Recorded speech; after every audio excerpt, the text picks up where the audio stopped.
Welcome to Everyday Happiness, where we create lasting happiness in 2 minutes a day through my signature method of intentional margins, creating harmony between your to-dos and your priorities, happiness science, and musings about life. I'm your host, Katie Jeffcoat, and what we know from science is that synthetic happiness brings you the same joy as natural happiness. It's pretty simple, actually. Natural happiness is what we get when we get what we want or what we worked for. It's like winning the lottery, getting the perfect parking spot, winning the race. When we get what we want, we get a jolt of happiness. Synthetic happiness is what we make when we don't get what we want.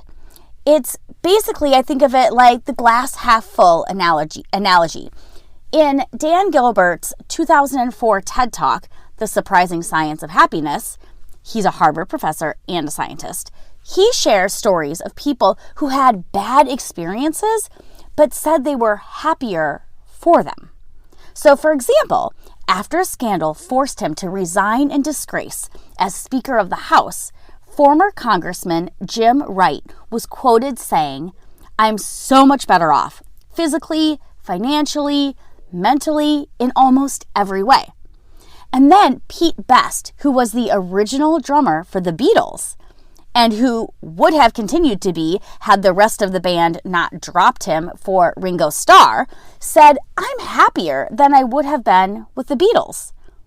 You hear that and you think, that's crazy. But what if we looked at our own lives? For example, how we think about time in the stock market. Okay, so we see our stocks rise, say 7%, and we're happy, right? We see the arrow, we see it go up. It's natural happiness.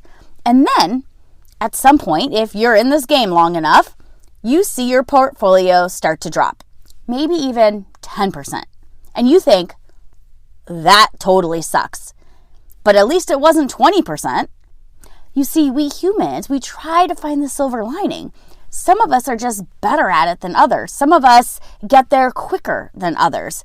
But we all have the capacity to see the silver lining, to see the glass half full. Oftentimes, we don't even realize we're doing it. So let's continue this discussion tomorrow. And until next time, click that subscribe button, write a 5-star review, and let's connect over on social at Everyday Happiness with Katie.